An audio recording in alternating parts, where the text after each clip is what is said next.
Gonçalo Ribartelos, você foi um fundador do Centro Nacional de Cultura e tem acompanhado a sua ação ao longo dos tempos e é, por outro lado, conhecido como um defensor incansável de uma cidade humana e de uma cultura livre, aliás, que consta dos estatutos do Centro desde a sua fundação como o seu objetivo. Eu gostava que dissesse o que é que pensa do papel do Centro, exatamente nesses termos, ou seja, como defensor de uma cultura livre, como defensor de uma cidade humana. Bem, eu julgo que esse foi o grande papel do Centro, foi desempenhar um papel na defesa da liberdade, porque faz parte, evidentemente, do conceito de cidade e até da ruralidade que estava na base da criação do Centro, de defesa da liberdade, de afirmação cultural. E por isso ele foi um baluarte da nossa independência. Não podemos deixar de dizer isto, porque não existe uma independência possível, na medida do possível, de uma comunidade humana que deseja ser de uma determinada maneira, sem que haja a defesa da sua liberdade, portanto, da sua possibilidade criativa e a defesa da sua cultura, que é uma conclusão dessa liberdade criativa. Eu julgo que o Centro nasceu como uma criancinha, não é? Parado durante os primeiros tempos a possíveis tutores, ou melhor, aos tutores possíveis, mas que pouco a pouco foi-se libertando desses tutores, foi surgindo na vida pública como, de facto, qualquer coisa de válido e de muito interessante. Eu considero que o Centro foi uma obra comunitária, foi uma obra de uma comunidade. Nada ligava às pessoas do Centro, elas todas eram muito diferentes de umas para as outras, pensavam até de maneira diferente os diversos problemas, mas... No início ligava ao facto de serem quase todas monárquicas. Bem, mas como a ideia monárquica para essas pessoas era uma espécie de ideia suprapartidária, supra-diálogo, permitia que houvesse a maior discussão e um leque vastíssimo de opiniões sobre todos os problemas concretos. Isso foi uma realidade e talvez isso, o facto de ter-se começado por conjugar pessoas com uma determinada ideia social que lhes garantia uma unidade, permitisse o máximo da discussão, sem atingir essa unidade através desse meio. Exatamente hoje como sucede de uma monarquia democrática e constitucional da Europa, quer dizer, em que todas as discussões são possíveis, mantendo-se a unidade através, de facto, do consenso nacional em relação a determinada estrutura. A doutrina social da Igreja diz que todas sim, as tinha que ver com a Igreja, com a obra social da Igreja, com a doutrina social da Igreja. No entanto, essa doutrina social da Igreja começou aqui no Centro Nacional de Cultura, estou lembrado, a ser bastante estudada, bastante apreendida e bastante concretizada em aspectos que já excediam a própria periferia dessa doutrina. Isso lembro perfeitamente. Aqui foi a doutrina social da Igreja, foi como que um ponto de partida para a discussão, ao passo que o facto de serem a maior parte, parece que havia uma exceção no primeiro tempo, que era o Alçada Batista, de monárquicos, dávamos um à vontade extraordinário para se discutir tudo. Porque havia, de certo modo, um consenso em relação a uma determinada posição, tanto mais ainda que Portugal era uma república, e é uma república nessa altura, e, portanto, não se punha nas nossas discussões esse problema. Não todos de comum por serem anti-salazaristas também? Bem, julgo que sim, e uns mais, outros menos, isso temos que também afirmar, era difícil haver um grau de igualdade entre todos. Uns foram-se afastando cada vez mais do salazarismo, outros foram estacionando numa oposição ao salazarismo, mas aqueles que foram afastando-se cada vez mais passaram a estar presentes em todas as lutas contra o Estado Novo. Isso é patente que aqui essa elite saída aqui do centro foi fundamental em vários aspectos, desde a campanha do general Humberto Delgado, em que grande parte dos membros da sua comissão, alguma boa parte, eram monárquicos e eram muito relacionados aqui com o centro. Em relação, e fomos por aí fora sempre, até ser reconhecidos no Congresso Democrático de Aveiro, que era para ser republicano, mas que foi democrático, dada a importância da presença deste grupo de monárquicos contra a ditadura. Primeiro começou por se realizarem aqui no centro, um pouco a medo, bastantes encontros sobre a nova arquitetura. Lembro de uma sessão aqui com o Nuno Teotónio Pereira sobre o Corbusier, lembro de outras sessões com o Formosinho Sanches, também sobre a estrutura, sobre a arquitetura orgânica, se não estou em erro. Eu próprio fiz aqui também uma ou duas sessões sobre a cidade do futuro, e a paisagem urbana. Portanto, havia já qualquer coisa no ar que nos preocupava em relação a Lisboa, e ainda não se tinha dado o grande surto de violência que se verificou mais tarde, numa altura em que o centro já tinha entrado talvez naquilo que se chama, já era quarentão, no sentido fisiológico do termo humano, de quarentão, não é? Depois, evidentemente, com o 25 de Abril o centro apagou-se relativamente, está agora novamente em pujança, por isso é que é uma grande esperança e muito necessário, e entretanto neste espaço quanto menos era de esperar, o ataque à cultura, o ataque à cidade, principalmente à forma de viver na cidade, às estruturas urbanas, à dimensão e escala humana da cidade, é que é mais violento. Você considera que está agora numa fase de especial ataque à cidade? Sim, à cidade como conjunto de homens e coisas.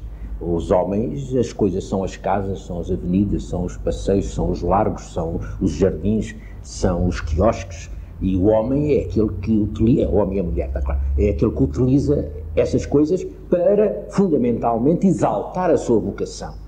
Porque o homem só é criativo quando consegue permanentemente exaltar a sua vocação.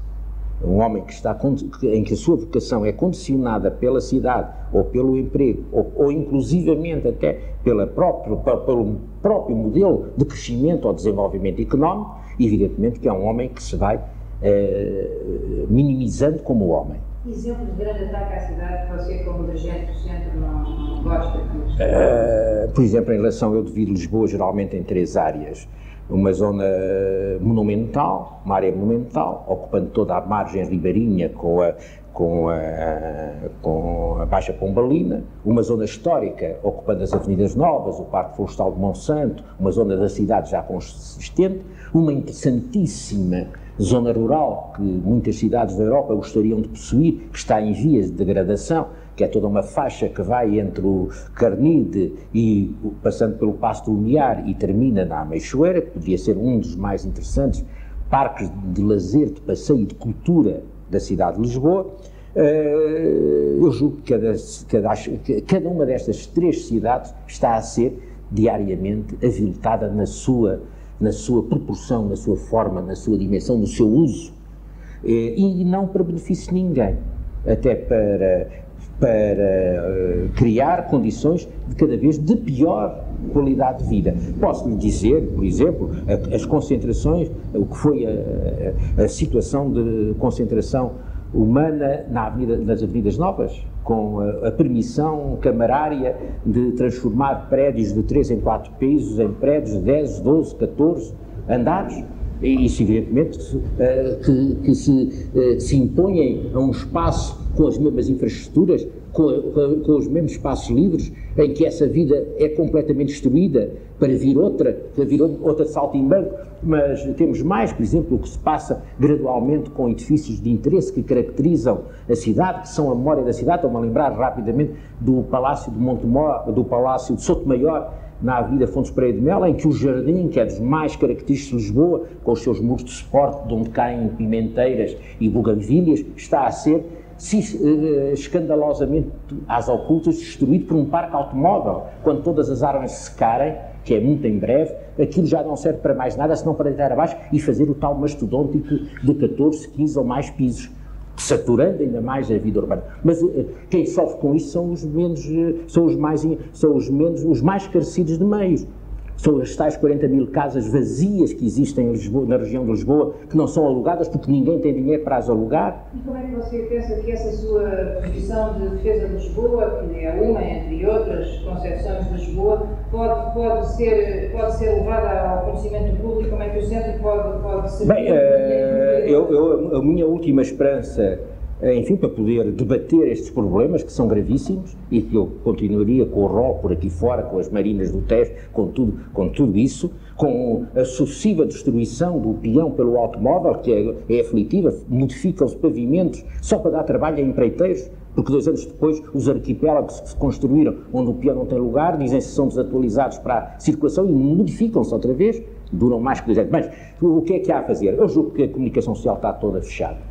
Está toda com interesses muito fortes, raramente poderá surgir qualquer coisa que seja significativo perante a opinião pública.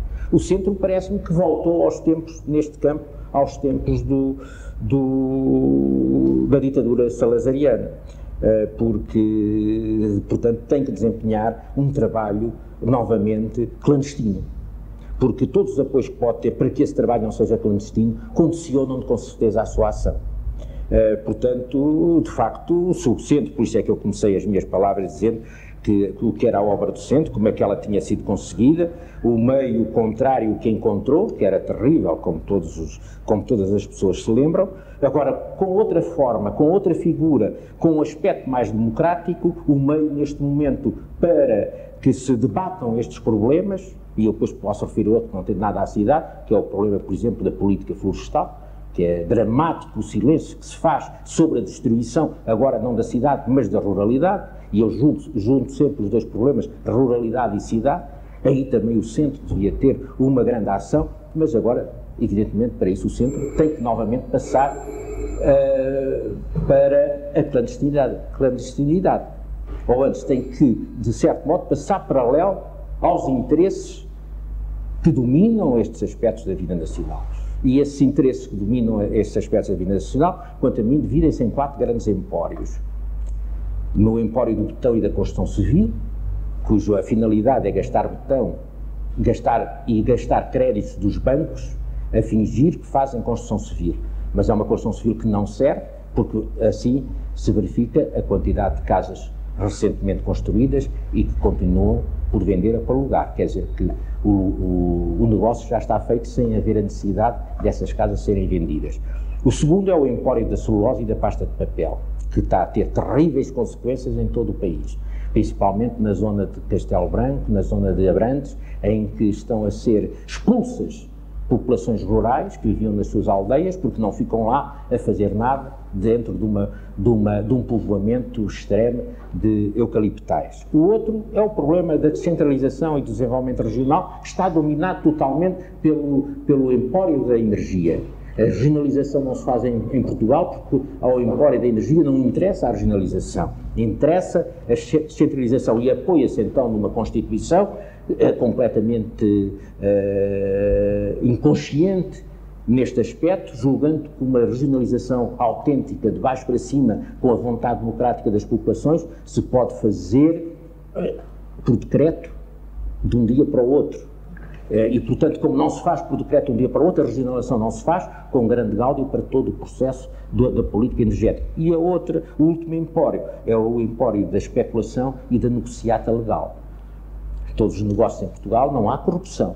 A maior parte dos negócios que nós julgamos que são corrupção são negociatas legais, consentidas sobre vários aspectos e em várias ocasiões. Eu julgo que o Centro, ao longo da sua história, nunca pretendeu ser confessional em nenhum aspecto, mas muito menos hoje, nesta fase atual, ele pretende mais ser um espaço de diálogo, de confronto de posições e de convívio entre portugueses. Pensa que ele está a ser Eu acho que o Centro tem ultimamente desempenhado um papel fundamental nesse diálogo. O que tem agora que atender é que os temas para o diálogo agora neste momento são outros. São temas que surgem de facto da necessidade que temos de recuperar o país. E quanto a mim, recuperar o país é recuperar duas coisas. É recuperar o homem e o território construído e feito pelo sol. E isso, o Centro Nacional de Cultura, nisso pode vir a desempenhar novamente um papel importantíssimo face à situação que vivemos.